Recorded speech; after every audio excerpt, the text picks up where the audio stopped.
Merci beaucoup. Bonsoir à tous, bonsoir à toutes. Ça va bien? Vous êtes en forme? Ça va? Quelle ambiance! On va se la refaire tous ensemble. La salle en délire ce soir à l'Olympia. Une ambiance de fou à 3. C'est parti. 1, 2, 3. Ça va bien? Superbe, c'est spontané.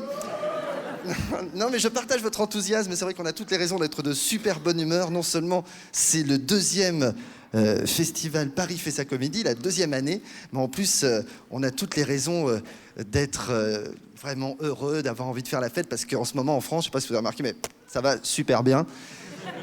Tout le monde a le moral, hein. C'est vrai, hein, avec tout ce qui se passe. Mais enfin, je sais pas pour vous, mais pour nous, les humoristes, avec la politique, on a du boulot pendant 5 ans. Hein. C'est un point de vue qui n'engage que moi. J'étais très très curieux de savoir si cet avis était partagé par nos pairs, notamment Patrick Timsit, qui nous a fait l'amitié d'être des nôtres ce soir. Merci d'être là. Bonsoir. Bonsoir, Patrick.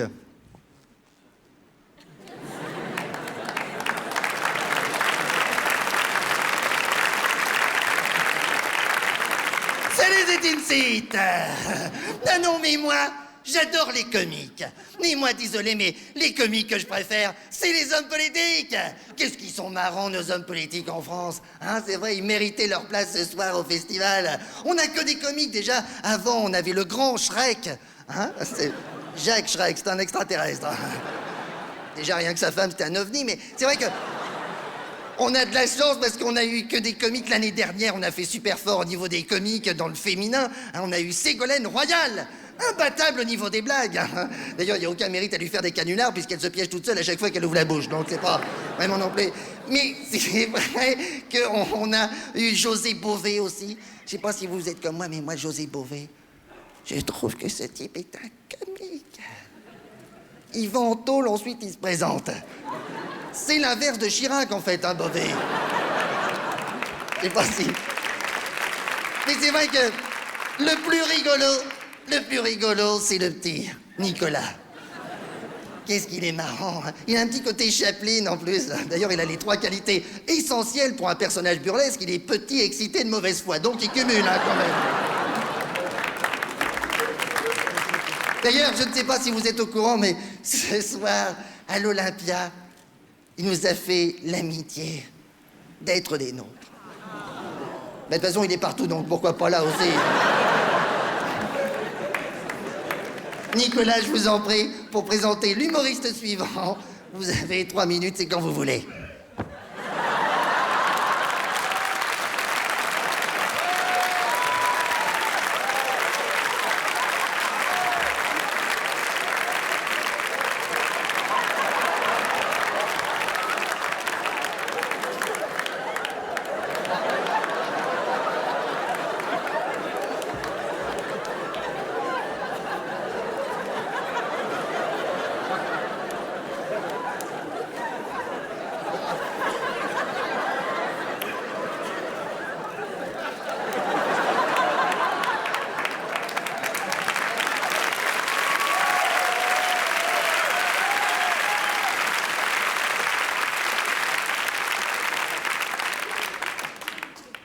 Bonjour.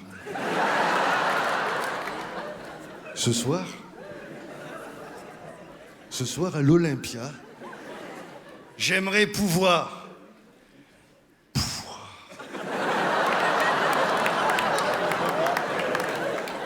J'aimerais pouvoir, moi aussi, faire un petit sketch. Alors moi, j'ai fait un petit exercice de style, avec que des mots en ion. Ça donne à peu près ça. Avant l'élection, trahison, députation. Formation, communication, émission de télévision, décontraction, fascination, séduction. Ambition, élection, compétition. Énumération. Donation, transmission, succession, suppression.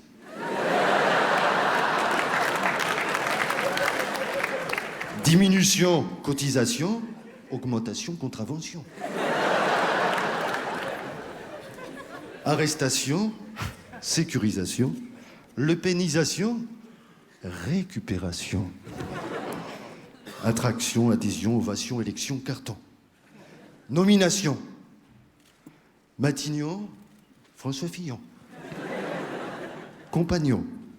Compagnon, Martineau, Xavier Bertrand, Jean-Louis Borlon, Brice Hortoffion, bref, que des pions. Mes oignons, fréquentation, relaxation, récréation, distraction, pognon, fellation. Discrétion, non. Exhibition, ostentation, disproportion, médiatisation, pipolisation, fouquettisation.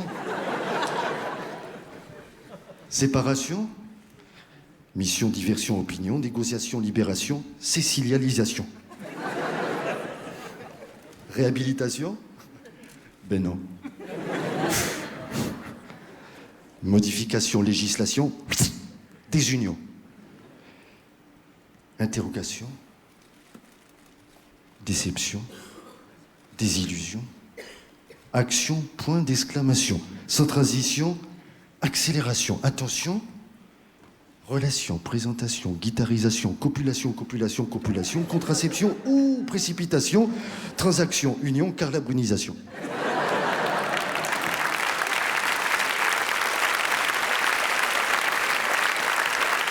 Incompréhension,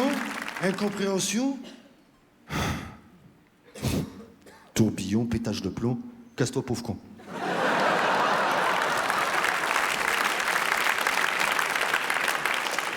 Radicalisation. Réglementation, immigration, sanction, reconduction, expulsion. Surpopulation, contagion, solution, vaccination, stérilisation. Des questions? Non? Continuation. Démission. Hallucination. Ratification, constitution, proclamation, succession, promulgation, Montmorpion, transmission, génération, passation, sarcosision, réélection.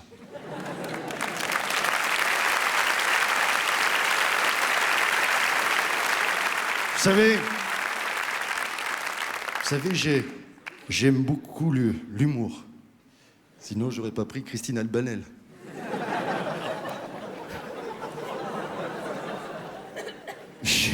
Sinon, j'aurais pas fait une politique d'ouverture. Je tiens à saluer Jack Lang, qui est pas là ce soir, malheureusement. Mon pote Jack, mon jackpot d'ailleurs, c'est comme ça. J'aimerais vous présenter l'humoriste suivant, parce qu'il correspond à un slogan qui m'est cher, la France qui se lève tôt.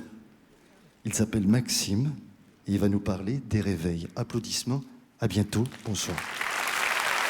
Maxime! Bonsoir. Bonsoir. Bonsoir à tous et à toutes. Ça va? Ça va bien? C'est toujours plaisir, un petit discours du président avant une soirée comme ça. Bon, vous avez mis les enfants chez la nounou, hein? C'est ça? Vous êtes tranquilles, vous êtes peinards. Moi, j'estime, je sais pas ce que vous en pensez, mais j'estime qu'avoir des enfants, c'est le combat le plus noble qui existe sur cette terre. C'est le plus beau combat qui soit. Élever des enfants. S'élever. Faire s'élever son enfant. Faire grandir son enfant vers le plus haut, vers le plus grand. C'est magnifique. C'est vrai. Des fois, c'est un peu galère.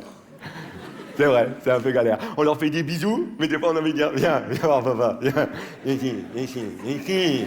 Viens ici. Qu'est-ce que t'as fait encore? Qu'est-ce? Et on fait un bisou. Hein? C'est vrai, c'est vrai. Alors que des fois, on a envie d'être dit, ah! On fait pas.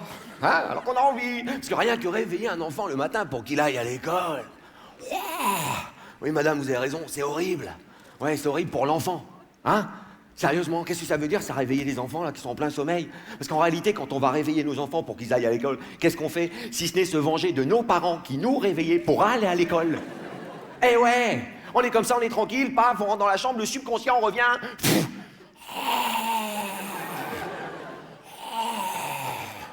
Moi, on m'a réveillé. Toi, je vais te réveiller. Non, je déconne, c'est papa.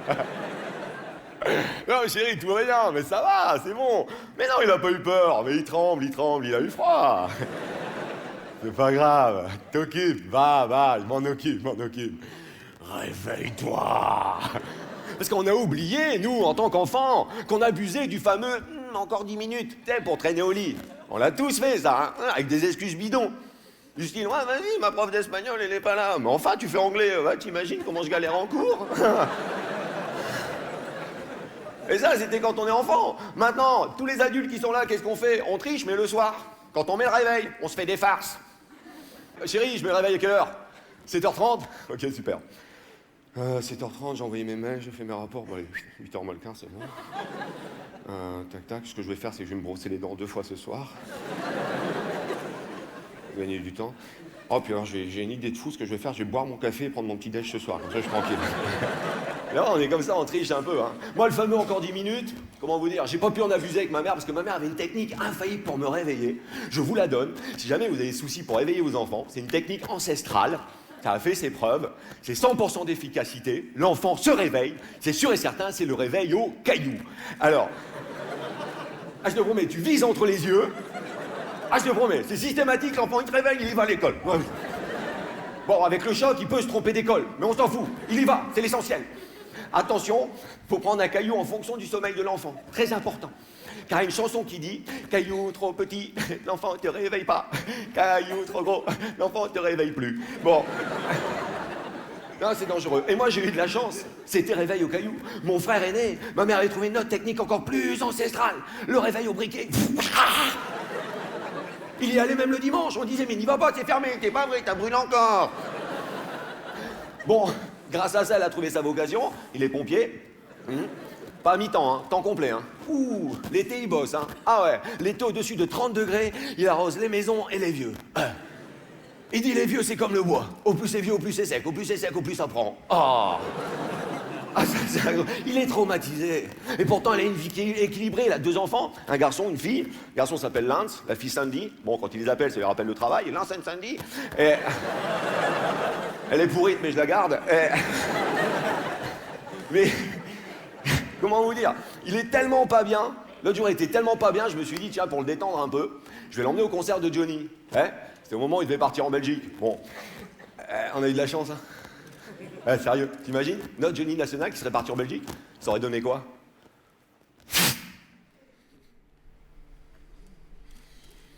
Est-ce que vous aimez le rock'n'roll, D.A.? Est-ce que vous aimez le rock'n'roll, D.A.? Dat u de vlakken zien, de rock'n'roll vlakken zien, die gaan hier in de vlakken in de muziek.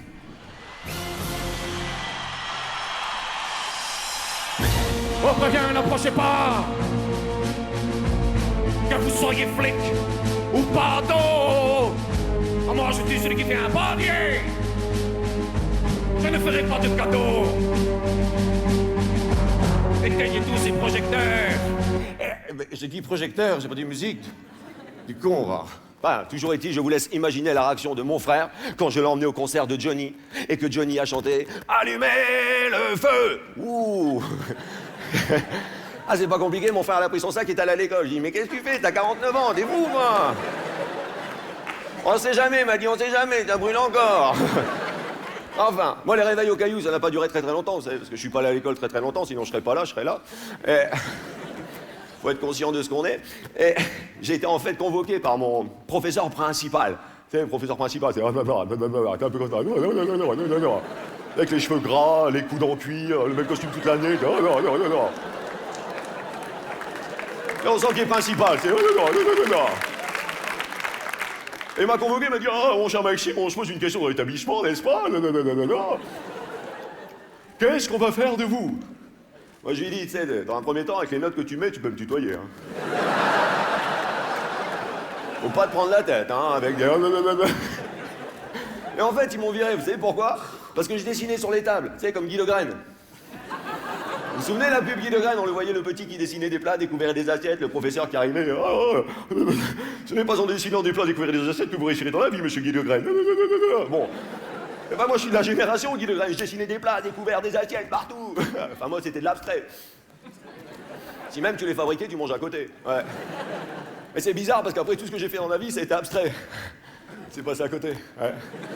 Ce qui pousse à penser que ce que tu dessines à l'école quand t'es petit se révèle plus tard dans la vie. Essayez de vous souvenir ce que vous dessiniez à l'école quand vous étiez petit par rapport au métier que vous faites maintenant. Ouais, tout le monde dessine pas bien. Mais on a des exemples concrets. Par exemple, Charles de Gaulle. Charles de Gaulle, petit, dessinait quoi? Des navillons. Dessinez des navillons, des navillons, des navillons. Son père, que dessinez-vous, Charles? Des navillons, et là, un avion, et là, un avion. Plus tard, aéroport. Ha.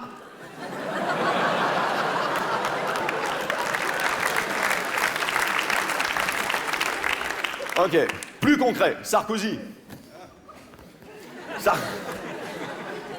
Sarkozy, petit, dessinait quoi? Des camemberts. Camembert, camembert, camembert, plus tard, président. Bon,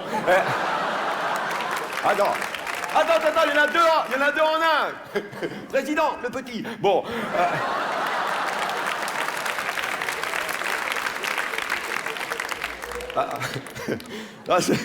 C'est vrai que j'étais pas motivé pour aller à l'école. Moi, j'ai inventé plein de maladies pour pas aller à l'école. Sinusite italienne, angine portugaise, des trucs qui n'existent pas. T'sais. Et le truc que je faisais pour pas aller à l'école, pour faire croire en mère que j'étais malade, ça marchait super bien. Je prenais un thermomètre, je prenais un briquet, je le mettais au cul du thermomètre pour bien faire monter la température du thermomètre à bloc à bloc. Ouais, ça marchait bien. Ouais. En revanche, le truc à pas faire, c'est reprendre le thermomètre et le remettre tout de suite après. Merci.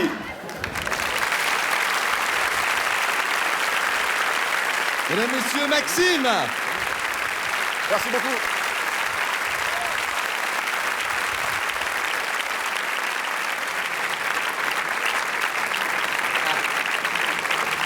Bonsoir Olympia, ça va?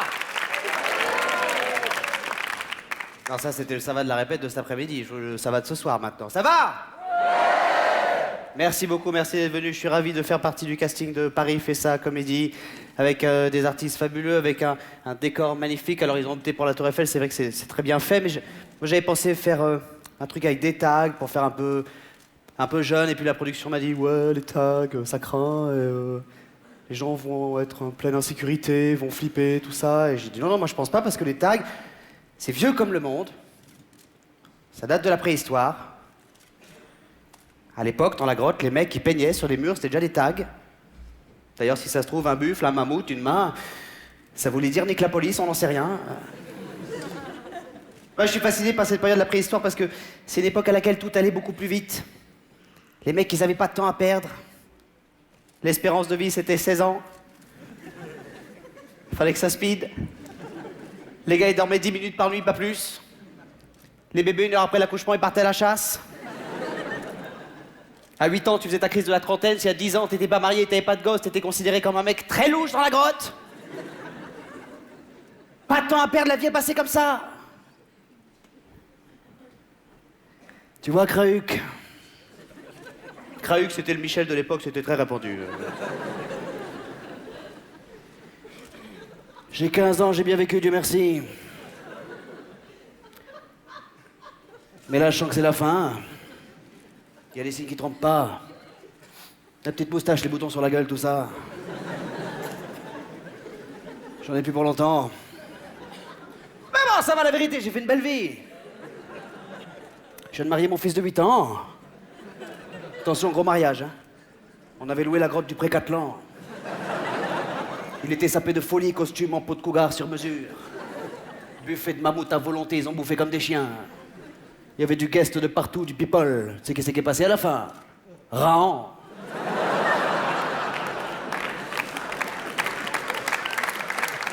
Et il est resté 5 minutes, mais bon, pour les gosses, c'est toujours un kiff. Qu'est-ce qu'on s'est marré, putain, il y avait Chabal. Heureusement que l'espérance de vie, c'est plus 16 ans, parce que sinon, j'aurais passé les 4 dernières années de ma vie à m'éclater les boutons et à écouter Tokyo Hotel. Je voudrais que vous applaudissiez très très fort tous les artistes qui passent sur cette scène ce soir de l'Olympia. Maintenant, s'il vous plaît. Pour ce beau festival qui est en train de grandir dans Paris. Paris fait sa comédie. Non, pourquoi je vous demande de faire ça? Parce que c'est très difficile là, de faire en fait ce métier. Je m'en suis rendu compte une fois que j'avais signé, donc j'ai fait une grosse connerie. C'est très flippant, ça fait très très peur. On va pas comme ça sur scène à un moment donné, on décide pas, tiens, je vais faire un spectacle et puis on y va. Non, ça se fait pas comme ça. Je pense qu'à un moment donné dans ta vie, pour prendre une décision comme celle-là, il faut que tu aies un déclic.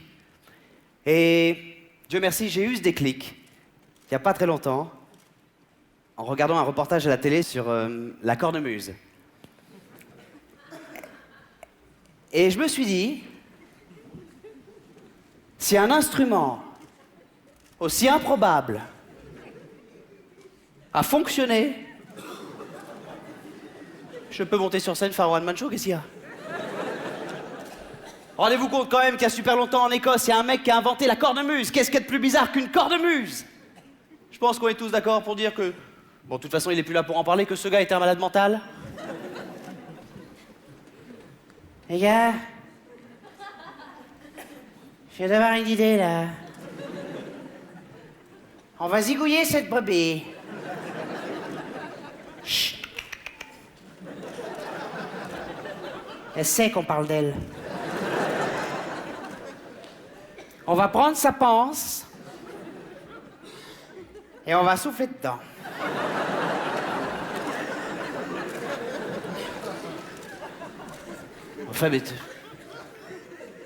Enfin, mais McAllister, t'as pété les plombs, quoi! Et ça a marché, ça a fonctionné, la cornemuse est née ce soir-là. 20 minutes après, ce même gars revient avec un autre délire. Deuxième idée, les gars. À chaque fois qu'on va jouer avec ce truc, on va retirer nos slips et on va se foutre en jupe. Voilà, je vous laisse méditer là-dessus, c'est tout pour moi ce soir, merci. Bonne soirée et à bientôt.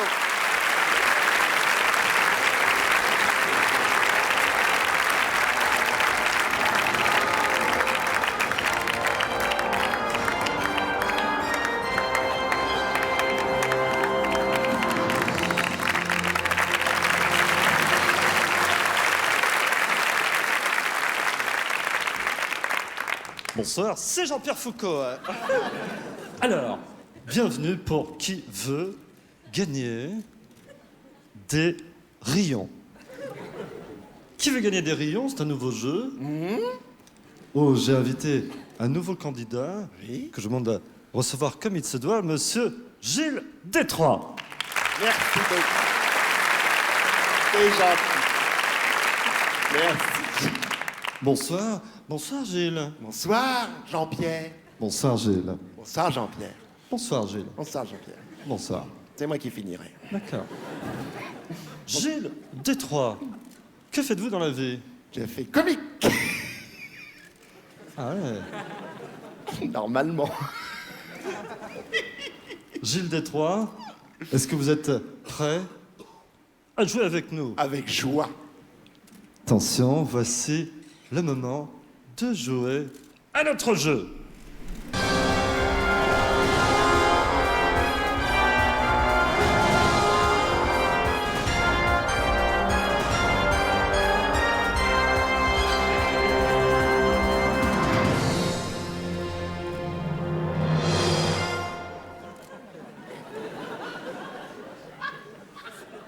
Êtes-vous prêt, Gilles? Oui. Oui, Jean-Pierre. Oui, Jean-Pierre. Pour la première question, Oui, je vous écoute, Jean-Pierre. voici donc la première question.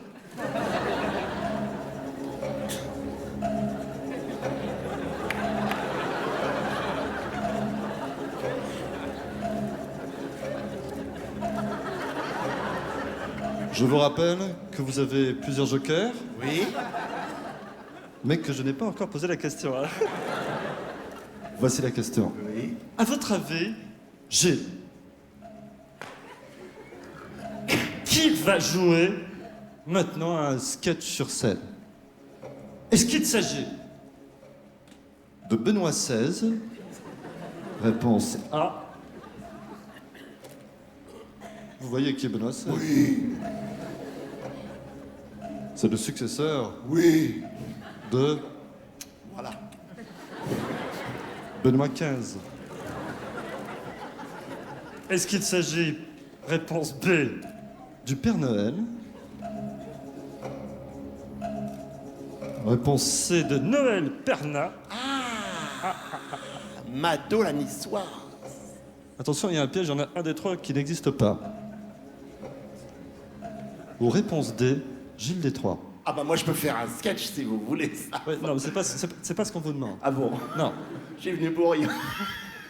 Je veux savoir si vous pensez que c'est la bonne réponse. C'est la bonne réponse. Attention. Attention. Je ne veux pas vous influencer, mais... C'est votre dernier mot, Gilles? C'est mon dernier mot, Jean-Pierre. C'est votre dernier mot. Finissons-en.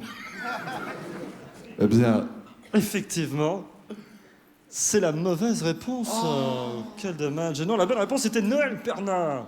On va voir Noël Pernin Oui, alors. qui veut gagner des rayons? Ah, qui veut gagner des rayons. Bien sûr. Et non pas des millions. Non. Donc on sort maintenant. Vous sortez maintenant, vous reviendrez tout à l'heure. D'accord. Très bien, bah c'est Noël Pernin.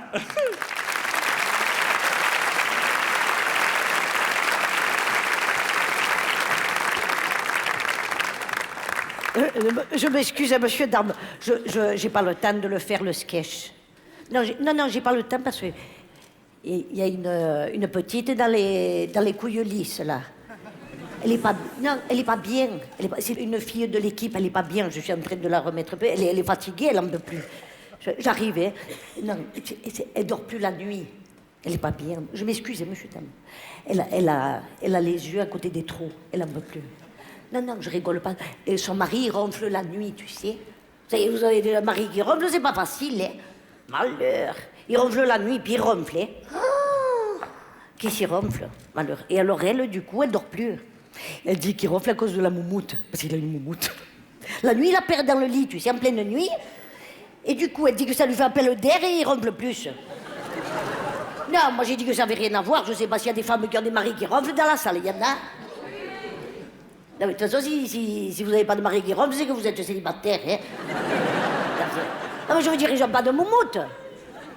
Et, non, ils n'ont pas de moumoute. Eh bien, c'est ce que je disais, ça n'a aucun rapport. Non, c'est vrai. Non, en plus, elle habite dans une ville où il y a du vent. Alors j'ai dit, quand tu sors, mais il la met sur la tête en cas de rafale, hein. Tu sors avec un Marie Beatles, tu rentres avec un Obispo, hein. Non, c'est vrai. Non, moi j'ai dit que ça n'avait rien à voir, le ronflement. Moi, j'ai mon mari, il a toujours ronflé, il n'a jamais eu de moumoute, hein. Quand je l'ai rencontré au début, mon mari Albert, il ronflait léger, tu sais. Il me faisait le ronflement du débutant. Oui, il me faisait le pneu qui fuit. Ça faisait un peu d'air dans la chambre. Bon, c'est pas une chambre qu'on avait, c'est carrément une chambre à air. Mais 2 années après, ça s'est aggravé. Il m'a fait le pneu qui dégonfle. Ça fait drôle, tu te maries avec un type qui fuit, 2 ans après, il dégonfle. Et l'année qui a suivi, il m'a fait le pneu qui crève.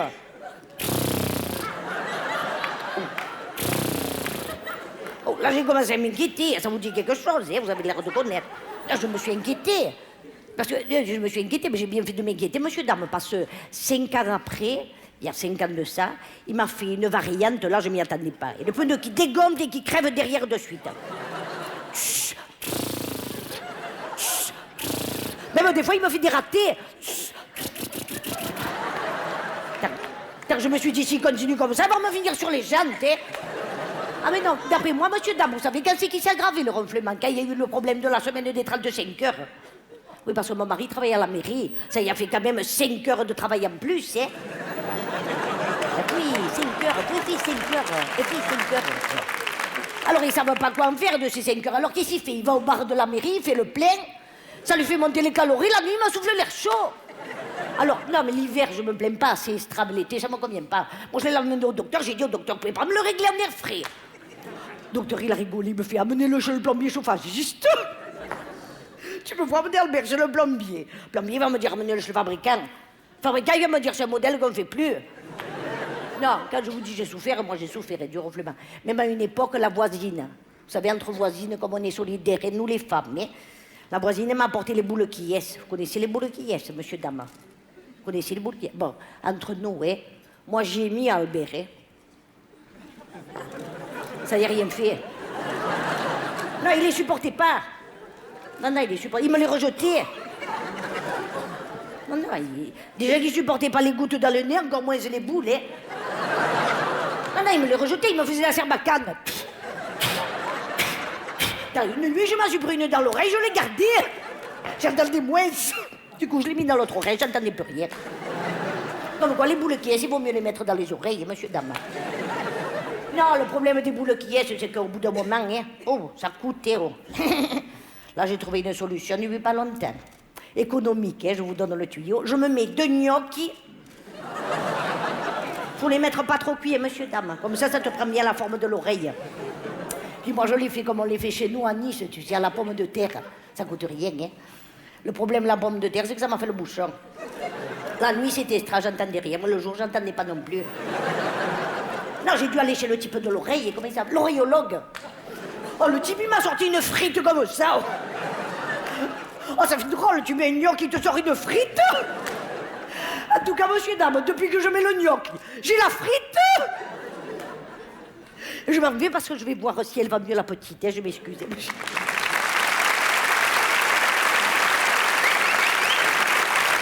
Je vous demande de l'applaudir à nouveau, mademoiselle Noël Bernard.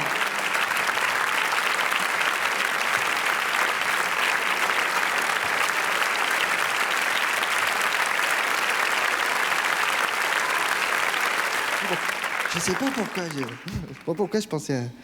Enfin, je sais pas vous si ça vous fait ça, mais... Maintenant, on se dit, putain, en fait, Chirac, il était pas mal. Voilà.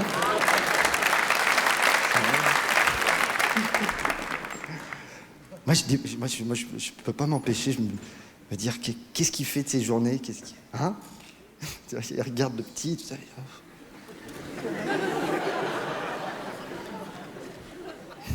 Enfin, des fois, comme ça, j'imagine, qu'est-ce qu'il fait? Chez lui, il est comme ça,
Vive la République. Vive Ben. Ben.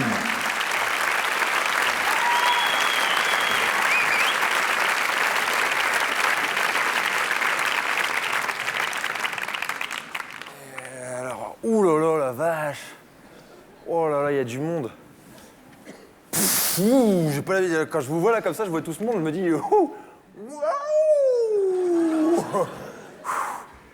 Qu'est-ce que je fous là?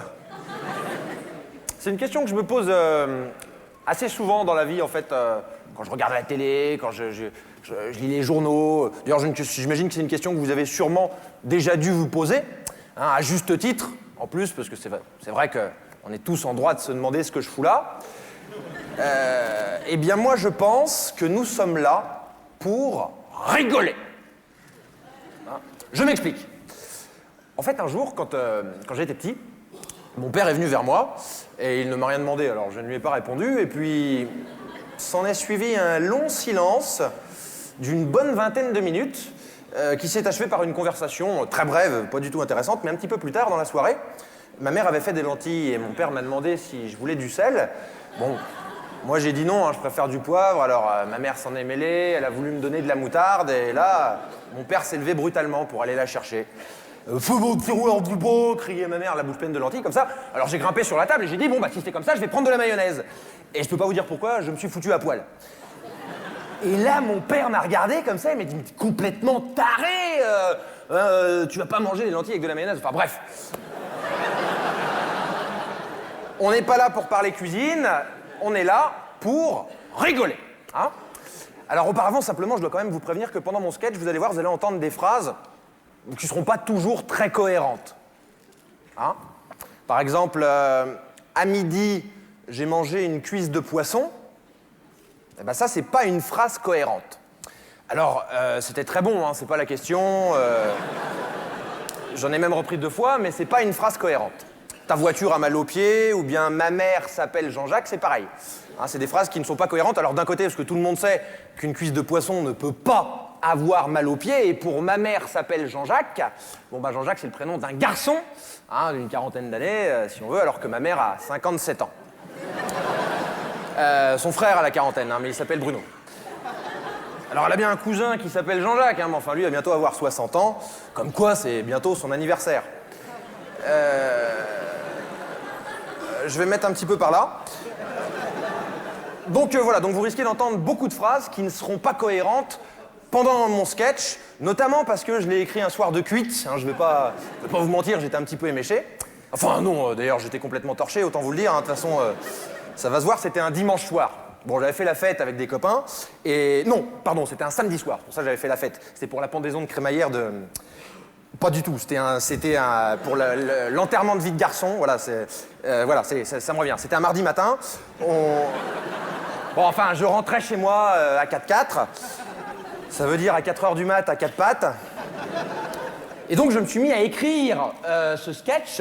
Alors attention, hein, il faut pas non plus vous imaginer que je suis le genre de type qui boit pour trouver l'inspiration. Hein, Dieu merci, hein, j'ai pas besoin de ça pour prendre une cuite quand même.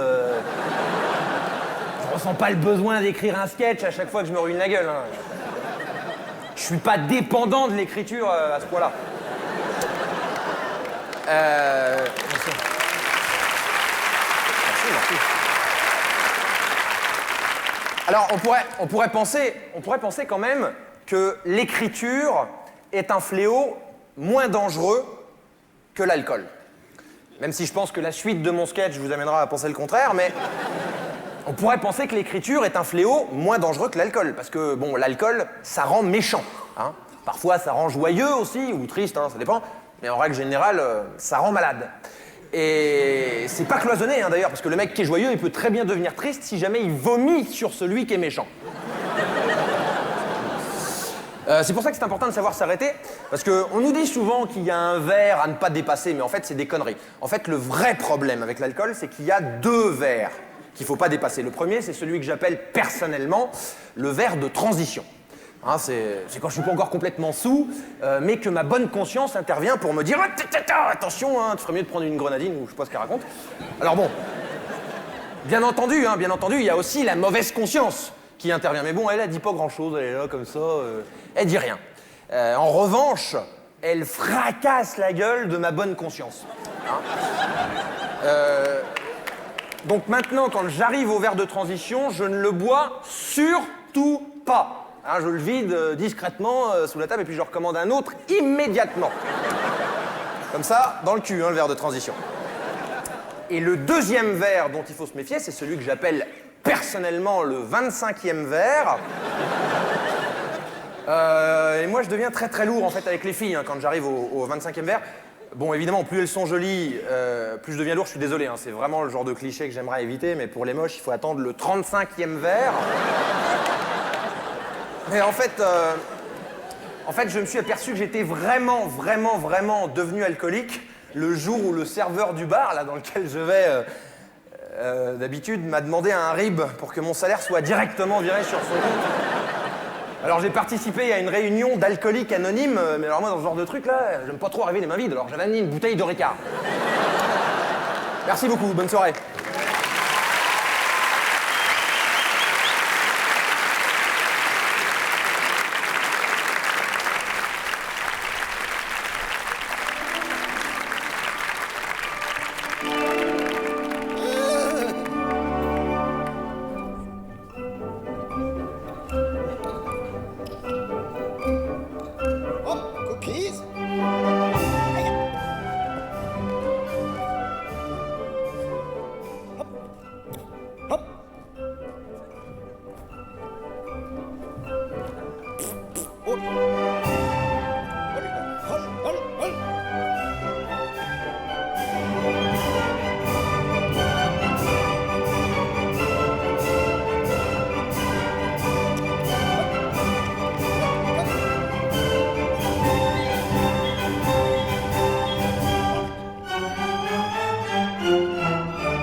Merci.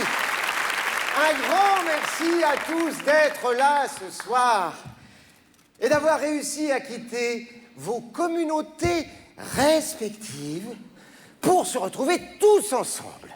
Là, je précise que si c'est nous, les chauves, qui pratiquons l'équitation sans cheval, qui avons l'idée de cette grande soirée sans les rouquins homosexuels, rien n'eût été possible. Car ce n'est que lorsque même on réussit à convaincre la communauté des oreilles en feuilles de chou que nous avons pu organiser cette grande soirée qui réunit toutes les communautés que je tiens ce soir à citer. Là, évidemment, je demanderai à chaque communauté de ne pas manifester à l'appel de son nom. Merci. Donc, les rouquins homosexuels et les oreilles en feuilles de chou, mais aussi les cheveux gras, les boutonneux, les femmes à moustache, les gros bides, les fesses plates, les tabliers de sapeur, les triples mentons, les jambes marquées, les prognates, la communauté de ceux qui ont du blanc aux commissions des lèvres, les sans épaules, les sans menton, les sans taille, les peaux dépigmentées, les petites bites, les points noirs dans le cou, les pus de la gueule, on les a mis là-haut, les pus des pieds, les sans lasmeurs, les culs bas, les mangeurs de crottes de nez, les taches de vin, les oreilles poilues, les peaux grêlées, les petites dents noires, les teints rougeaux, les culs en arrière, les jambes trop courtes, et j'en oublie à tous, merci.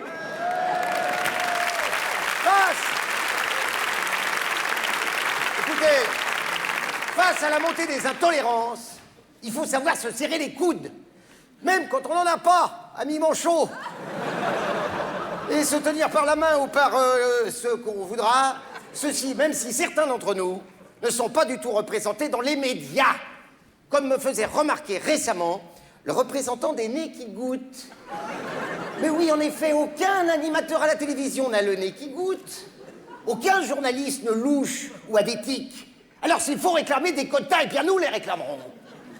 Car à l'inverse, d'autres communautés sont largement représentées. Comme la communauté des petites bites. Et il faut pouvoir le dire sans polémiquer et avec respect pour nos amis les petites bites. Car n'oublions jamais que seule l'uniformisation est notre ennemi. Et c'est pourquoi nous devons lutter contre les images de ces hommes et de ces femmes de médias, aux dents blanches, aux petites oreilles bien placées, sans embonpoint excessif ni boutons sur le visage, qui s'expriment sans bégaiement et sans jamais cracher, par exemple, dont la bouche n'est pas tordue et qui ne mangent jamais leur crotte de nez en direct. Non, mais enfin, franchement, de qui se moque-t-on?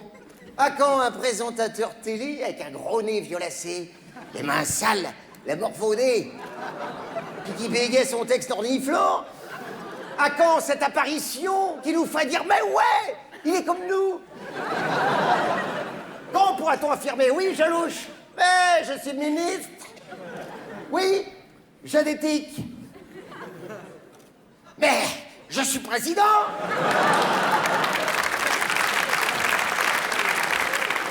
Regroupons-nous, mes amis, que ceux qui se coupent en se rasant rejoignent les péteurs foireux, ceux qui vomissent quand ils font des mélanges tendent la main à ceux qui ont simplement mal au crâne quand ils font des mélanges et que tous, dans un grand élan de solidarité, clouons définitivement le bec à ceux qui veulent qu'on soit tous pareils. Et d'ailleurs qui n'ont pas été invités. Alors j'en termine avec ces quelques mots de Jackie Fourtou. Il y en a qui le connaissent, non? Jackie Fourtou qui appartient à la communauté de ceux qui, plutôt que de parler, préfèrent flatuler. Je cite de mémoire.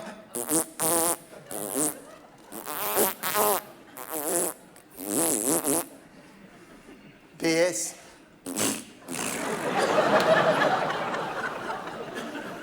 Voilà, pardonnons moi-même à la communauté des chauves qui pratiquent l'équitation sans cheval et qui n'arrivent pas à fermer leur gueule en public, eh bien, je vais donc demander à la communauté de ceux qui sont régisseurs de théâtre et qui picolent un petit peu avant de démarrer le spectacle, bien vouloir éteindre la lumière et couper mon micro. Merci. Allez, hop.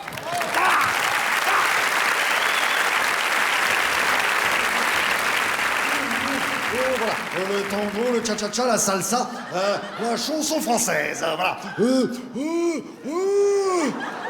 Oh, on est bien, hein, on est bien, je suis bien là, je suis bien la caméra, je suis bien. Voilà.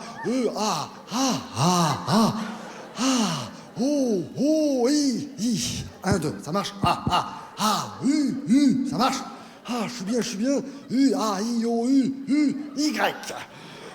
Oh, les Grecs. Voilà.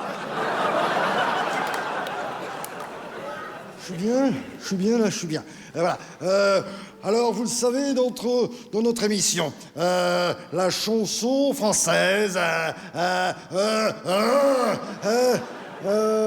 les airs qu'on aime et des chanteurs qu'on ne voit plus mais qu'on regarde, des chanteurs. C'est bon. Qu'est-ce qu'il y a? Qu'est-ce que tu dis, Tintin? Ah, l'émission n'est pas commencée. D'accord. Autant pour moi. Je suis bien là? Je suis bien ou pas? Je suis bien? D'accord.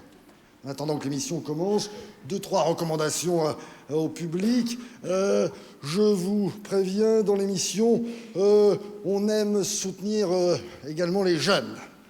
Oh, on lance les jeunes garçons, les jeunes talents.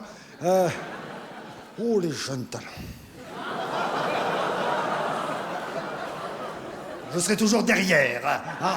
Les jeunes talents, on n'est pas l'antenne. Bon, je dis ce que je veux, histoire de donner un petit coup de pouce, un petit peu comme la Société Générale. Vous avez vu la publicité pour la Société Générale avec le pouce? Manifestement, ils sont trompés de doigt. Je veux bien niquer tout le monde. Voilà. Oui, je suis pas l'antenne, je dis ce que je veux. Voilà. Vous l'avez compris, dans l'émission, beaucoup de mecs, pas de femmes. Même pas ça. Sans vouloir être misogyne, hein. Les salopes. À part peut-être dans les femmes que j'aime bien, il y a peut-être... Si, en politique, Martine Aubry. Mais bon, Martine Aubry, c'est particulier, parce que Martine Aubry, elle est coiffée comme un mec, habillée comme un mec, on dirait un mec. Un mec moche, certes, mais un mec quand même, hein. Qui est-ce que j'aime pas non plus dans les femmes? Ah, il y a la blondasse, la Marine, hein, la fille de Jean-Marie. Je reconnais qu'elle a du charisme, hein. Pour la fille d'un porc, elle a du chien. Bon, vas-y. Faut pas se faire mordre, c'est contagieux, paraît-il. Déjà, rien que son prénom, c'est bizarre, hein. La Marine. Je me fais bien toucher le pompon, mais j'ai peur qu'elle me le rase à la Libération. On est bien. Oh, qu'est-ce qu'on est bien. Voilà, l'émission va commencer. Attention, 5, 4, 3, 2, 1. On t'aime. On est bien. On est bien et on va accueillir Yvette Leclerc. Yvette Leclerc, hommage, dans cette émission qu'on a rebaptisée, puisque vous le savez, avant ça s'appelait Chantons la vie, maintenant c'est Chantons la mort. Chantons la mort, une émission bien sûr avec des jeunes, mais pour un vieux public bien vivant, mais où on sent bien que ça s'approche. Yvette Leclerc, je vous demande de l'applaudir comme il se doit. Yvette Leclerc qui va faire son premier Olympia. Yvette. Où est-ce qu'elle est, Yvette? Yvette Leclerc.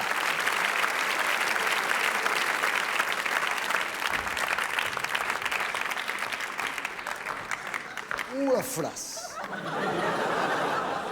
Yvette Leclerc, premier Olympia. Yvette Leclerc. Yvette, 75 ans de carrière. Bonsoir. Pour Yvette Leclerc, Yvette, je lis mes fiches. Bonsoir, mon cher Pascal. Oui. Je vous aime, je vous adore. Moi aussi. Je sens que ça va être dur. Yvette, je lis les fiches préparées par Tintin. Yvette, en quelle année avez-vous commencé à chanter? Oh, écoutez, c'est tellement loin tout ça, vous n'étiez pas né. Oh. J'ai commencé en 1914. Je chantais pour les poilus qui partaient sur le front. J'avais connu à l'époque un très grand succès avec Viens me troncher dans les tranchées. Oh, j'aime bien ça. Enfin, j'aime bien votre chanson. Yvette Leclerc, on vous a souvent comparé à Edith Piaf. Oui, surtout pour la robe. Oui. Vous savez, moi aussi, j'aurais pu recevoir un César, un Oscar à Hollywood, un Golden Boy. Oui, car nous n'étions plus que deux pour le rôle, avec la Maria Cotillon. Mais comme il lui fallait 3 heures de maquillage pour faire Piaf vieille, et moi 8 heures pour faire Piaf jeune... Oui, forcément ça. Forcément. Mais le réalisateur m'a promis qu'il allait écrire un film sur ma vie. Le retour de la môme I. Ah oui, c'est bien, c'est bien. Avec un Y. Ah oui, bien sûr. Je sais aussi que vous allez maintenant faire un petit hommage à quelqu'un qui a une carrière encore plus longue que la vôtre, puisqu'on vient de fêter ses 127 ans de carrière. Charles Alzheimer.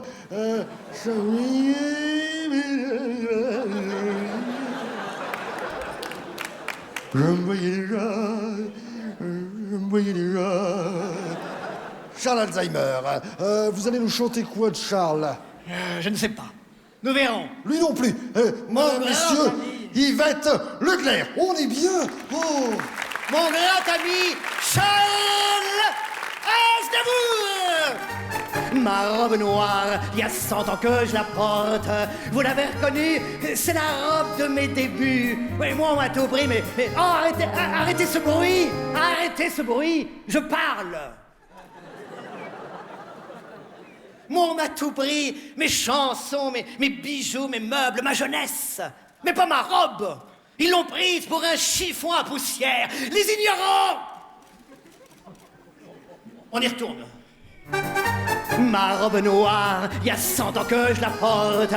Personne ne prendra ma liberté de chanter. Sur le cachet, je fais du porte-à-porte, mais les portes, je les prends dans la gueule pour subsister. J'ai fait n'importe quoi, même du porno. Oui, moi aussi j'ai eu 20 ans, moi aussi j'étais belle, moi aussi j'étais jeune, mais pas en même temps. Les minables, le cachet, les valises sous les yeux, les petits meublés et les maigres repas. Moi je voyais déjà en haut de l'affiche, en 10 fois plus grand que n'importe qui, mon nom s'étalait. Yvette Leclerc à l'Olympia, première partie Céline Dion. Racontant ma vie, l'air désabusé à des débutants friands de conseils pour passer à la télévision. Forcément à l'époque, j'étais la plus grande des chanteuses réalistes, faisant un succès si fort que les gens m'acclamaient debout. Yvette, rien n'a changé, merci beaucoup. Celui qui le soir pourrait par faveur se prendre à mon cou avec mon devise 10 de perdu, c'est 10 de perdu. J'ai tout essayé, bien sûr, pour sortir du nombre. J'ai chanté l'amour, j'ai fait du comique et de la fantaisie. Si tout a raté pour moi, mais non, tout a changé. Je suis à l'Olympia, c'est grâce au public qui a tout compris. On ne m'avait jamais accordé ma chance en 75 ans. D'autres ont réussi avec peu de voix et beaucoup d'argent. Moi j'étais trop pur ou trop en avance. 35 ans d'absence, mais ce soir c'est l'heure de ma récompense. Merci, merci mon public enfin retrouvé. Parce que mon ancien public, je l'ai perdu il y a 4 ans avec la canicule. Bonsoir. Yvette Leclerc. C'est fini, Yvette. Faut rentrer. Faut rentrer. Je profite que j'ai du monde pour vous dire que vous pourrez me retrouver à la fête de la moule au stand où je chanterai a cappella et à moitié nu sur un tonneau de bière le boléro de Ravel pendant 1h30. Je l'ai fait samedi dernier au Macumba de Clessouilly. La direction était enchantée. C'est la première fois qu'il fermait à l'heure. Pour la prochaine Saint-Valentin, je vais faire comme cette année, parce que cette année, j'étais toute seule pour la Saint-Valentin, comme depuis plusieurs décennies. Et alors, je suis allée chanter dans une prison en France. J'ai reçu un accueil, un triomphe. Le public ne voulait pas partir. Non, mais pourtant ce serait bien. Ce serait bien que vous partiez. Il y en a même qui sont restés dormir sur place. Yvette Leclerc, mesdames et messieurs. Allez, viens, on rentre à l'hospice. Pour la prochaine Saint-Valentin, je chanterai dans toutes les prisons de France. Si vous avez des amis détenus, prévenez-les. Il leur reste 1 an pour se faire la belle, sinon ils se feront la moche.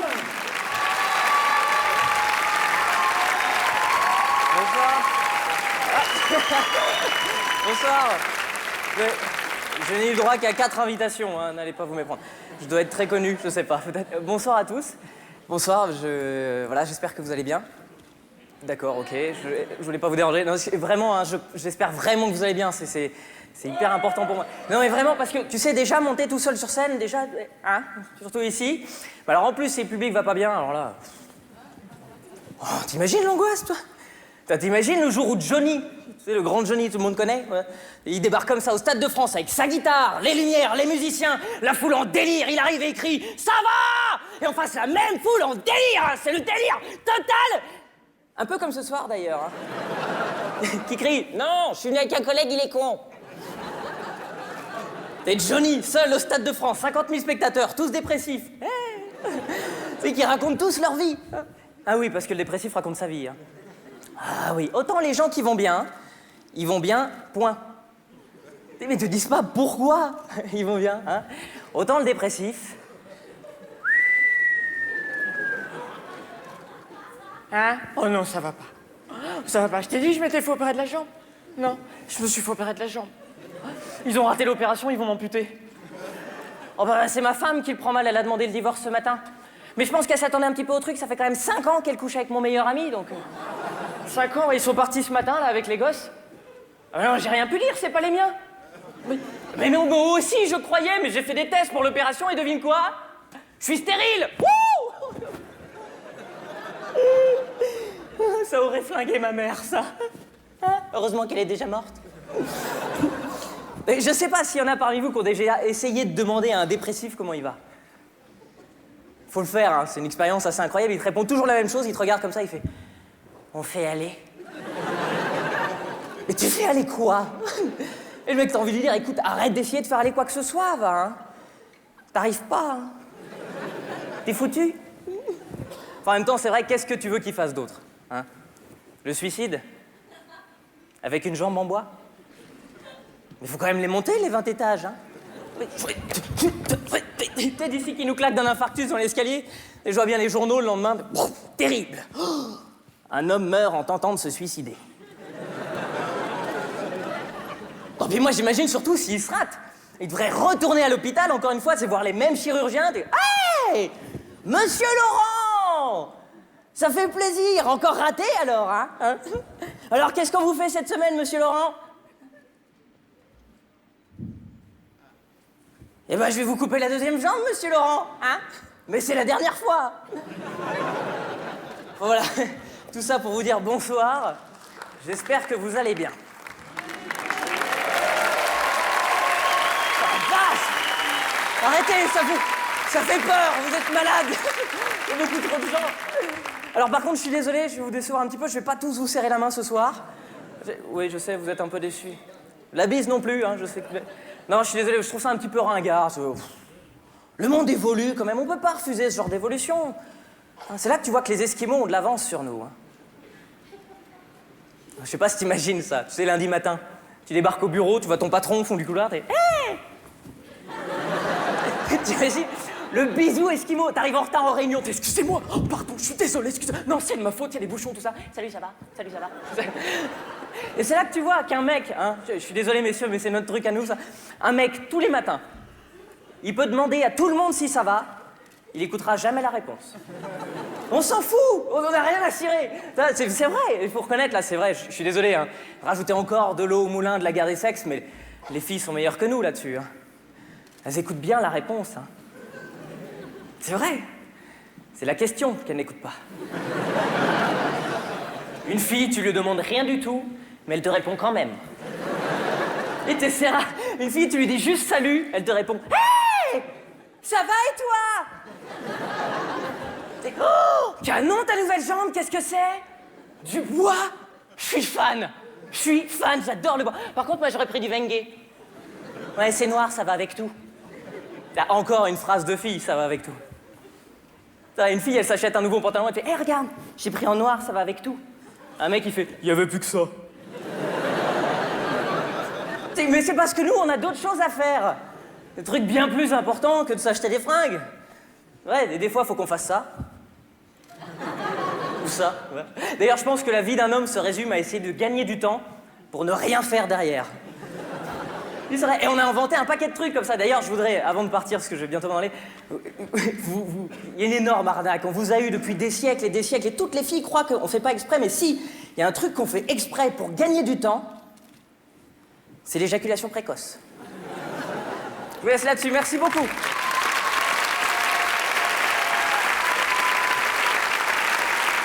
Je vous demande de le réapplaudir comme il se doit. C'est un des nouveaux talents de Paris fait sa comédie, Verino.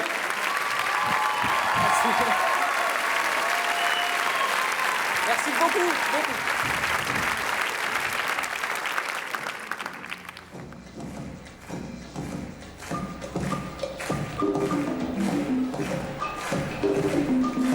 Bonsoir, applaudissements du public. Merci, voilà, bonsoir. Applaudissements, voici, bonsoir. Plus fort que ça, les applaudissements. Merci, applaudissements, bonsoir. Bonsoir, Jean-Luc Delarue, bonsoir. Bonsoir, Jean-Luc Delarue, bonsoir. Jean-Luc Delarue, bonsoir, comment allez-vous? Bonsoir, Jean-Luc Delarue, bonsoir, comment allez-vous? Bonsoir. Jean-Luc Delarue, bonsoir, comment allez-vous? Bonsoir. Bienvenue en tous les cas pour une nouvelle émission présentée par moi-même. Et moi, c'est Jean-Luc Delarue. Bonsoir, comment allez-vous? Bonsoir. Jean-Luc Delarue, bonsoir, comment allez-vous? Bonsoir, Jean-Luc Delarue, bonsoir. Bonsoir, une émission intitulée Vous vous en foutez, mais on va vous en parler quand même. Une émission dans laquelle, vous l'avez compris, nous avons décidé de donner la parole au public ce soir. Et quel public, puisque spontanément, ils ont voulu témoigner. Et pour cela, ils se sont mis au... Oui, ils sont miso même. Mytho, ça va ensemble. Ils se sont, en tous les cas, disposés. Ça marche, disposés. Au premier rang. Bonsoir, monsieur. Bonsoir. Quel est votre prénom? Bruno. Bruno. Jusqu'ici, tout va bien. Bruno, vous avez voulu absolument intervenir dans notre émission, car vous avez un petit problème. C'est bien ça? Je le pense. Alors bien sûr, sans vouloir m'immiscer dans votre vie privée, c'est pas mon style. Sans voyeurisme aucun, c'est uniquement du journalisme d'investigation. Quel est ce problème? Je suis là ce soir.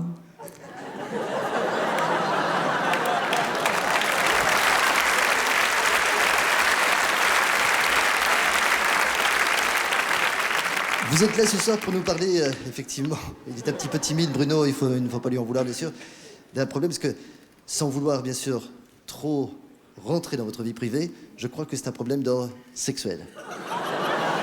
C'est bien ça. Dites-le, c'est bien ça. Bon, on va rester dans l'émission. On va dire oui. D'accord. Quel est ce problème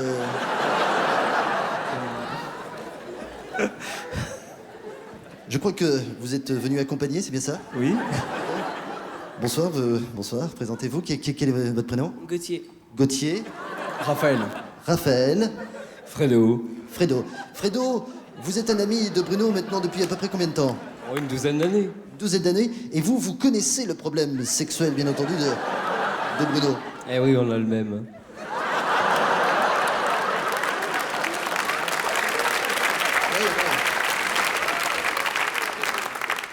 Le public, à ce moment, bien sûr, de l'émission, a envie d'en savoir plus. Quel est ce problème? Vous pouvez tout dire. Tout dire. Oui, mais quel est le problème? Gauthier, vous êtes au courant? Non. Et vous? Non plus. D'accord. Que des faux culs, donc, dans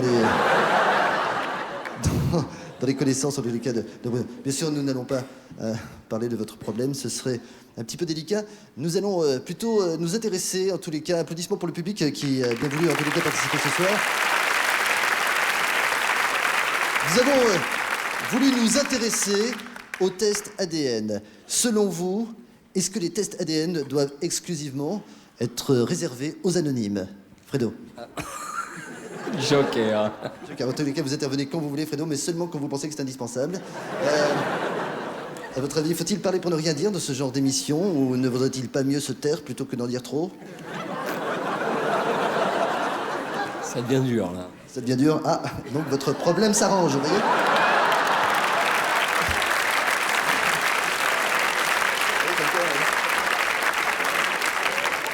Non, nous ne rentrerons pas dans les détails, bien sûr. Non, nous respectons la vie privée, bien sûr.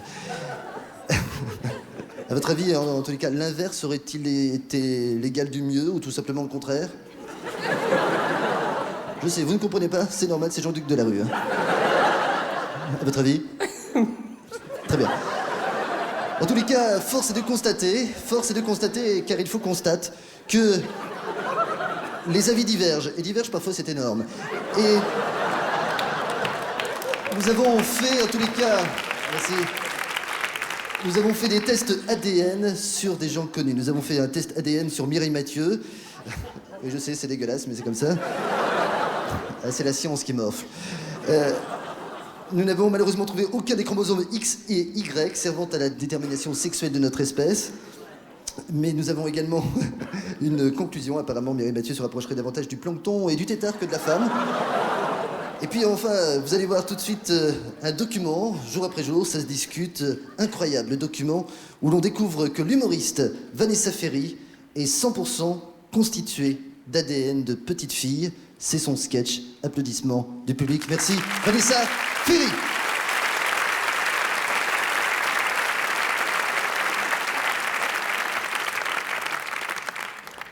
Bonjour.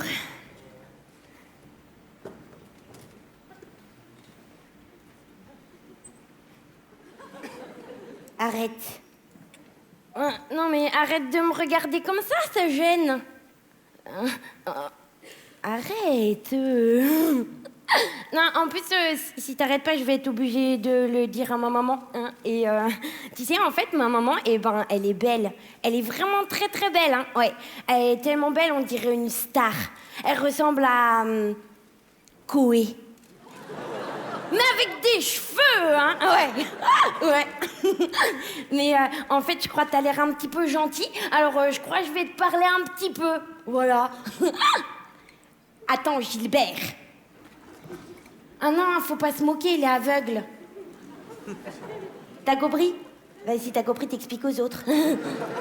Attention, un indice pour tout le monde. C'est bien, vous avez compris.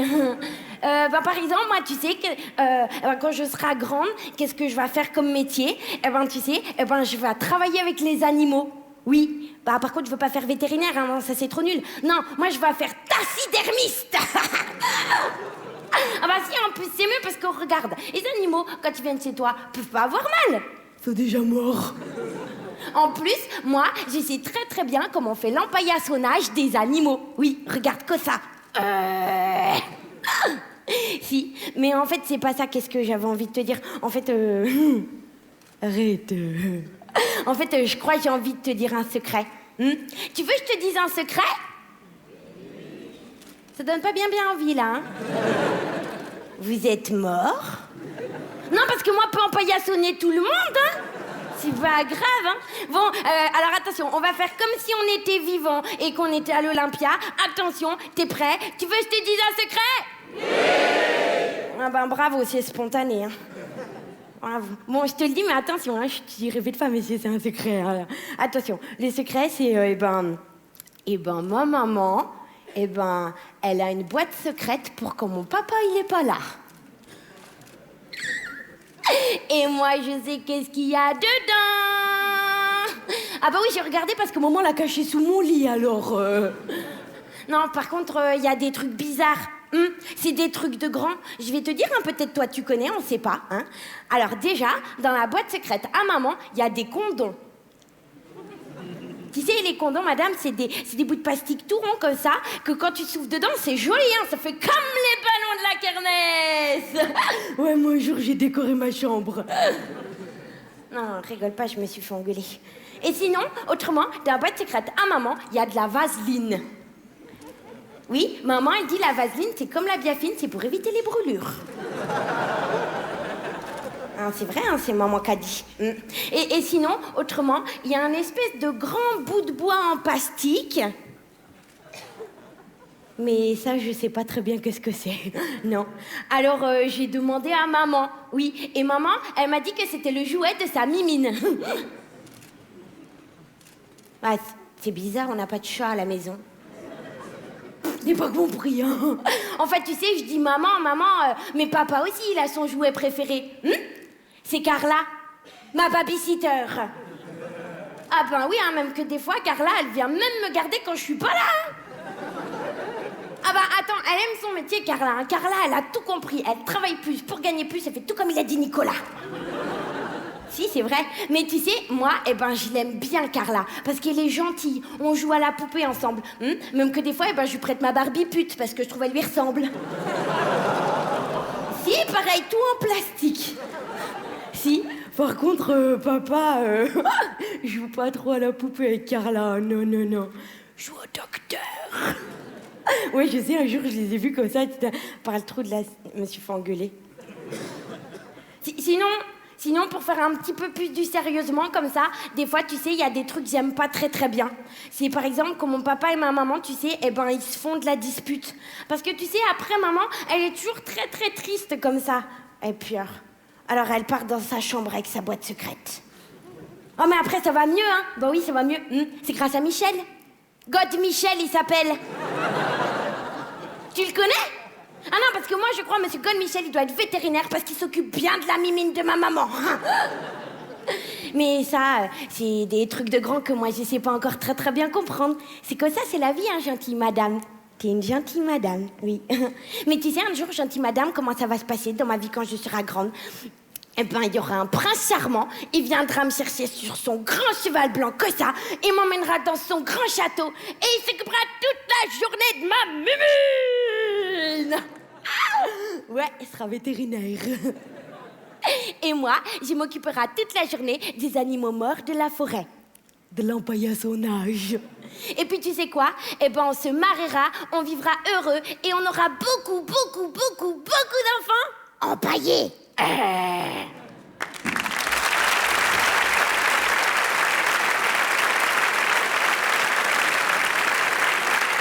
Bonsoir, merci. Merci beaucoup. Bonsoir. Bonsoir. Ah là là, quelle chance. Quelle chance pour la science ce soir de se voir ouvrir les portes d'une salle si prestigieuse. Merci. Merci infiniment. Physique quantique, un bilan mitigé. Alors en effet, la conférence de ce soir va tenter de formuler une synthèse définitive de l'héritage que nous a laissé cette bien ambitieuse théorie quantique. A-t-elle réellement réussi à déchiffrer l'infiniment petit? Nous a-t-elle donné les clés de l'énigme atomique? Physique quantique, révolution ou mascarade? Alors, tiens, ils vous ont mis un... Pardon? Pardon, vous avez un truc, vous aussi, vous? Un micro? Ouais, Bah oui. d'accord. Ça va pas? Non, comme c'est plutôt moi qui... Ça fait rien. Vous préférez que je l'enlève? Non, du tout, voilà, c'est tâché simplement de... Voilà. Alors... Physique quantique, un bilan mitigé. Alors, en 2 mots, un bref rappel historique. À la fin du XIXe siècle, la nécessité de la théorie quantique naît de l'incapacité admise de la physique dite classique à déchiffrer l'infiniment petit, à l'aide en tout cas des outils conférés par l'étude du macroscopique. Alors c'est alors effectivement que l'observation de l'infiniment petit confirme son imperméabilité, notamment effectivement aux théories de l'électromagnétique, effectivement les modèles de Maxwell, etc. Et c'est alors que Planck, pour la première fois, émet l'hypothèse de la discontinuité des échanges d'énergie,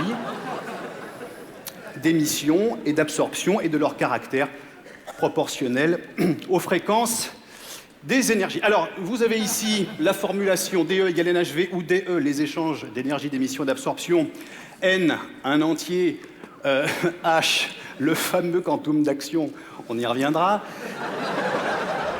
et V, la fréquence de la lumière. Voilà, pardon 1000 fois de revenir sur des notions un petit peu élémentaires. Ça me semblait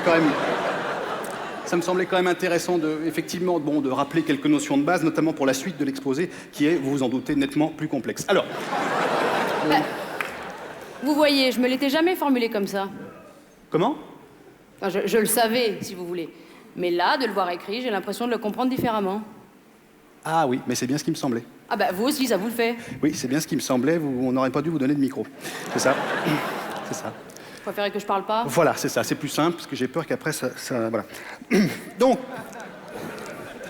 pourquoi la physique moderne a-t-elle toujours échoué dans ses tentatives de description du monde atomique? Eh bien, tout simplement parce que cette science n'est pas armée pour s'attaquer au monde atomique, dans lequel les objets, on est bien d'accord, n'ont pas de limite, comme dans notre monde rationnel, mais se définissent en ondes propagées dans l'espace. Mademoiselle, s'il vous plaît, nous avons donc là un œuf. Un œuf, vous pouvez le constater, de par la densité de sa matière, est limité, il a ses limites, et il est contenu dans notre espace. L'œuf, la scène, le pupitre, nous-mêmes. Mademoiselle, s'il vous plaît, venez voir. On improvise. Hein. Moi? Oui, venez voir 2 secondes. Voilà, votre prénom, s'il vous plaît. Pardon? Stéphanie. Stéphanie, excusez-moi. Stéphanie est limitée. Dans l'espace. Dans l'espace. Si, dans l'espace, vous êtes limité. Non, mais si, je vous assure, il n'y a pas de bas. Mais si vous êtes limité, vous ne vous propagez pas. Vous ne vous propagez pas. Vous n'êtes pas sans arrêt en train de... Je vous ai jamais vu, vous spécialement, vous. Non, vous êtes limité. Voilà. Dans l'espace, hein, attention. Et pas dans l'espace? Pas dans l'espace, non. Honnêtement, il n'y a pas de danger. Là, on est... Retournez à votre place, s'il vous plaît. Merci beaucoup. Merci, Virginie. Stéphanie, je me suis... Alors, cette physique, qu'est-ce qu'elle nous décrit? Eh bien, elle nous décrit le monde du rationnel, elle nous décrit notre monde de causes et de conséquences. Alors, j'ai eu pendant très longtemps, c'est vrai, une correspondance assidue avec Hubert Reeves, et c'est vrai que c'est vrai qu'entre scientifiques, eh bien, on se tire la bourre un petit peu, on se teste, on se challenge. C'est vrai, j'ai une vision personnelle de l'espace-temps. C'est vrai. Alors au début, Hubert Reeves a un petit peu résisté, et puis il a fini par admettre, parce que tout le monde sait, c'est-à-dire qu'effectivement, il y a un problème dans les notions quantiques. Il me l'a dit dans une lettre que je vous ai mise là, simplement pour vous montrer, mademoiselle. Ah, mais non, c'est pas celle-là. Pardon? Aïe, c'est pas celle-là. Mais vous m'avez dit de scanner la lettre d'Hubert Reeves. Oui, mais c'est pas celle-là. Il y en avait une autre. Ah. Oui, enfin, les autres, elles n'étaient pas tellement plus... Il y en avait une qui était un petit peu mieux aussi, quand même. Un petit peu mieux. Aïe, c'est ma faute. Je me suis mal exprimé. Pardon. Vous en avez pas scanné d'autres, de toute façon? Ah bah non. D'accord. Bon, bah ça fait rien. On va continuer. Par contre, vous pouvez l'enlever, s'il vous plaît, parce que j'ai pas envie que ça... Voilà. Oui. Donc, un monde de causes, un monde de conséquences. L'œuf, conséquence de la poule, conséquence de l'œuf. Quel binôme célèbre, s'il en est, du monde des causes et des conséquences. Eh bien, envisageons ce soir un troisième élément le coq, s'il vous plaît. Le coq, à la fois élément capital et secondaire de la relation œuf-poule. Car, secondaire, tout le monde sait pourquoi, primordial, car il faut qu'il féconde l'œuf pour que celui-ci donne naissance à un poussin, etc., et redonner naissance au fil des causes et des conséquences.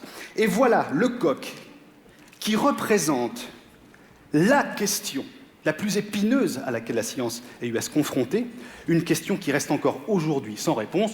Mademoiselle, sur le coq, où se trouve la bite? Alors, on a procédé à un sondage. Donc, sur 100 physiciens interrogés, enfin, il n'y en avait pas 100, il y en avait... 83. 83, voilà. Donc, pour passer de 100 à 83, nous n'utilisons pas, nous, la règle de 3, la règle civile de 3, parce que, bon, voilà, on utilise une règle un petit peu à nous, qui est la règle de 3 puissance 1 fois 1 sur 3 multiplié par 3. Voilà, on obtient des résultats sensiblement équivalents. Hein. Attention, on est sur quelque chose de très ténu, très ténu. Mais même arrivé de voir des résultats identiques. Voilà, donc, le résultat de ce sondage sur un coq où se trouve la bite, donc, allez-y mademoiselle, 31%, bah, je sais pas, sous les plumes. Alors, un coq étant recouvert à 95% de plumes, la réponse venant d'un scientifique est quand même hautement contestable, vous l'aurez compris. Ensuite, 27% entre les pattes, enfin il me semble. Alors, là, on a affaire à une réponse qu'on appellera anthropomorphique, c'est-à-dire dans le doute, le coq doit être à peu près foutu comme nous, ça doit se balader, on ne sait pas, bon... Voilà, c'est une réponse encore hautement merdique de la part de mes confrères. Ensuite, 19%, les coqs n'ont pas de bite, ils ont un cloaque. Ça, ce sont les ornithologues qui ne manquent jamais une occasion de venir faire les cakes avec un terme savant. Voilà. Ensuite, mademoiselle, s'il vous plaît. Eh ben, c'est tout. C'est tout. Oui, mais alors, c'est là qu'on constate que 31, 27 et 19 ne font pas 100. Donc, nous avons planté la règle de 3. Nous avons planté la règle de 3. Et c'est vous dire à quel point la physique quantique a mystifié la science moderne. Nous ne sommes plus foutus de faire une règle de 3 qui se tienne debout correctement. Voilà, cette conférence touche à sa fin. J'espère qu'elle vous aura servi un petit peu à voir plus clair. Pour ne pas terminer sur une note un peu pessimiste, on va, comme à mon habitude, terminer sur quelques phrases célèbres de nos confrères physiciens qui ont été eux-mêmes très touchés par la théorie quantique. On va commencer par celle de la fameuse phrase de Richard Feynman, s'il vous plaît, mademoiselle. Personne ne comprend vraiment la physique quantique, hein, Richard Feynman. Donc, voilà où on en est, c'est-à-dire que Richard Feynman, fer de lance de la physique quantique dans le monde, personne ne comprend vraiment la physique quantique. Il faut quand même avoir des bollocks pour la sortir sans perdre une dent, celle-là. Ah voilà, c'est-à-dire que personne ne comprend vraiment la physique quantique, lui non plus, c'est bien de l'admettre. Non, moi je le connais un peu, hein, je le connais comme ça, c'est vrai, on a bossé sur le même accélérateur de particules à une époque. Gros projet, budget européen, bon, fonds publics, c'est vrai que... Nous, on était au garde à vous avec les équipes, dès l'aurore, voilà. Richard Feynman arrivé à 11h... Voilà, bien sûr, la blouse dégueulasse, des taches de sauce de kebab de la hala, voilà, c'est tout. Dis, Riri, oh, scoute-toi un peu, essaye de faire semblant de pousser 3 potards, quelque chose, tu prends un ordinateur, tu mets une feuille Excel, rentre des chiffres, quelque chose, que si les gens nous regardent par la vitre, qu'ils aient pas affaire à des romanos, voilà. Mais la physique quantique a coupé absolument tout contact.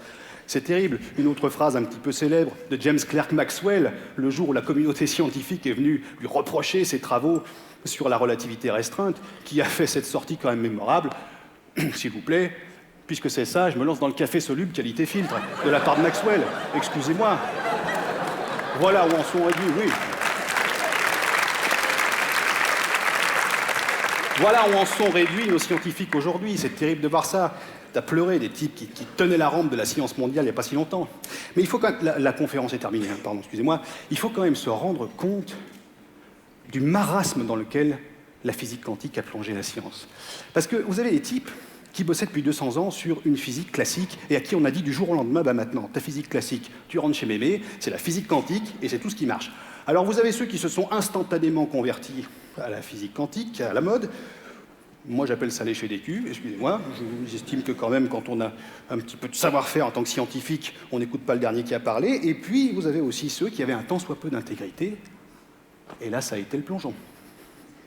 Ne serait-ce que physiquement, par exemple. Pas du point de vue de la physique, du point de vue du physique. Parce que c'est à partir de cette époque que les physiciens classiques ont commencé à plus ressembler à rien. Et ça n'a pas été Jojo, pardon. Vous prenez par exemple, je ne sais pas moi, dans les couloirs du CNRS par exemple. Est-ce que quelqu'un est déjà allé dans les couloirs du CNRS? Vous avez vu les engins qui se traballent dans les couloirs du CNRS? Habillés comme des vieux à 35 ans, la brioche, les coupes pourries. C'est terrible, c'est terrible. Après 21h, vous y foutez plus les pieds dans la boutique. Hein.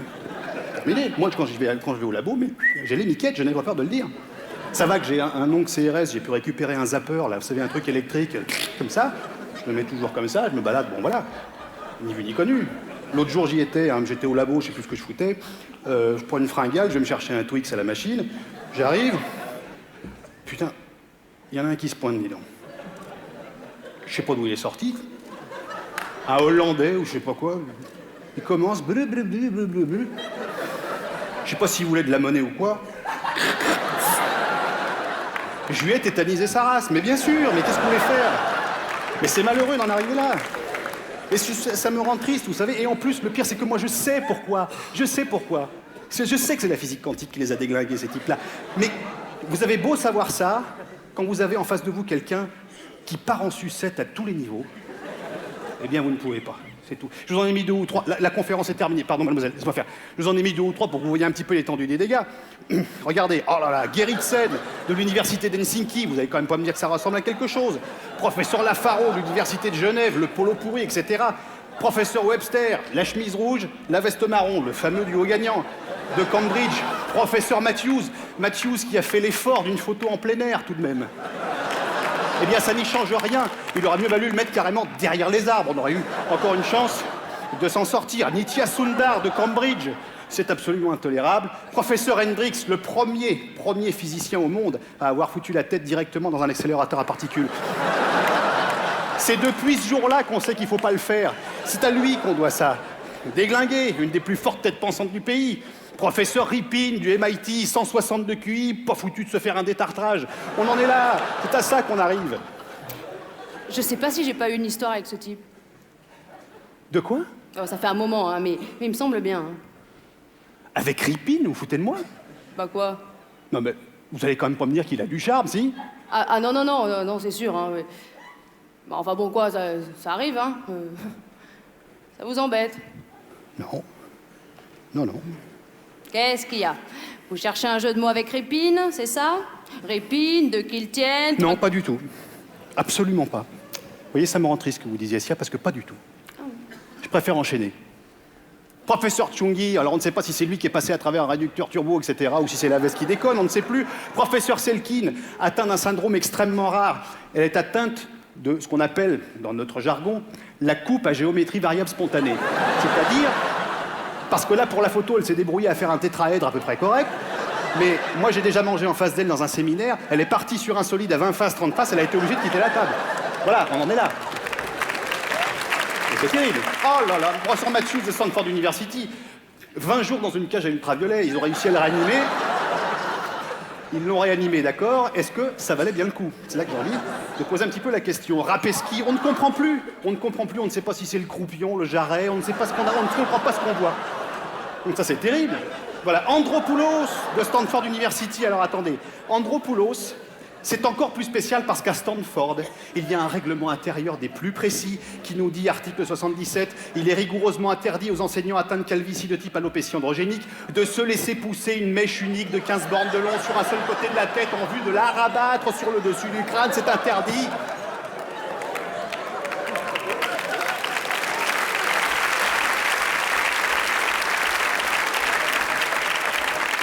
Voilà, j'arrête parce qu'après, j'en ai encore 50, on va arrêter.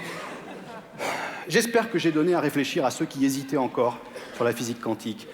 J'espère que je leur ai donné des éléments de réflexion. J'espère que ceux qui se disaient, peut-être cette année, je ne sais pas, on n'a pas encore le bon appart. Bon, j'espère que je leur ai donné des éléments de réflexion. Et je finirai par répondre à Blaise Pascal, qui disait que le silence éternel des espaces infinis l'effrayait, en lui répondant, bien que c'est exactement l'éternité de l'espace qui a permis la complexité moléculaire dont nous sommes faits. Nous sommes les enfants des silences éternels des espaces infinis. Voilà, Blaise Pascal, ça, c'est pour ton petit cul. Allez, salut les mecs, ciao!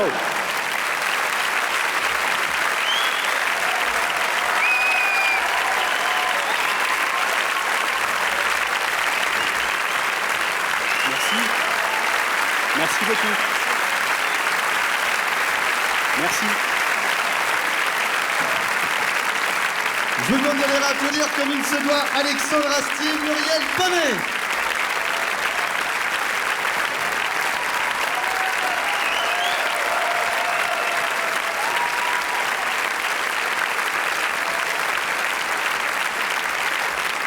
Alors, j'espère,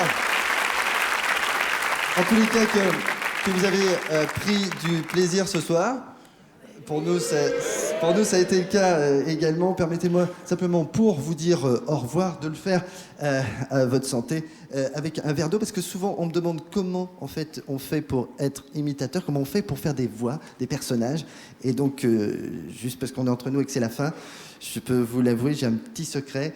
Tous les matins, en sortant de la douche avec les cheveux mouillés, j'arrive à trouver des ressemblances avec des gens connus.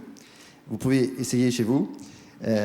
Juste pour conclure, que j'ai trouvé, vous allez me dire ce que vous en pensez. Les cheveux mouillés, je sais pas si on peut mouiller la selle.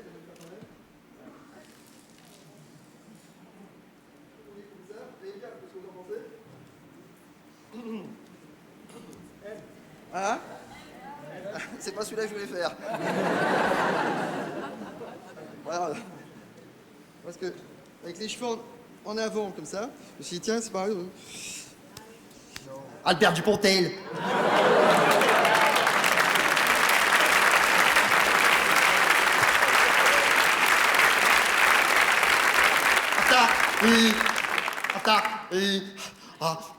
Ça fait du bien de revenir à l'Olympia, c'est... J'ai bon.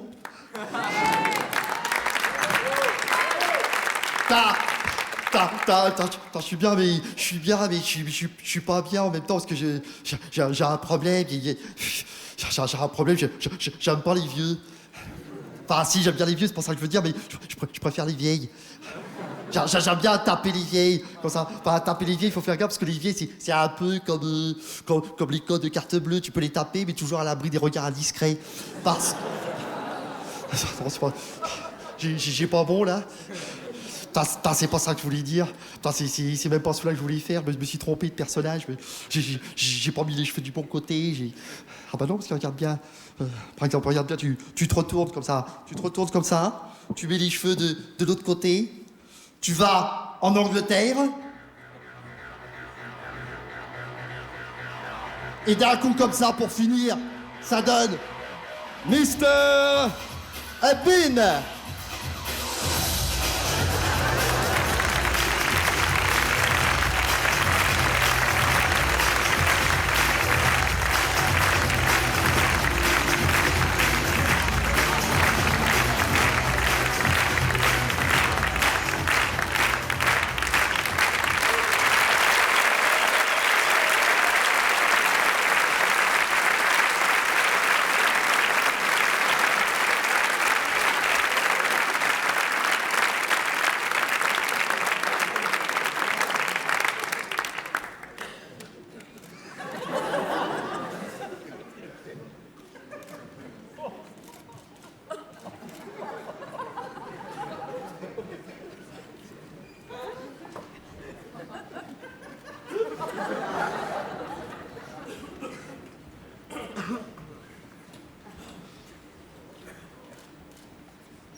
Merci.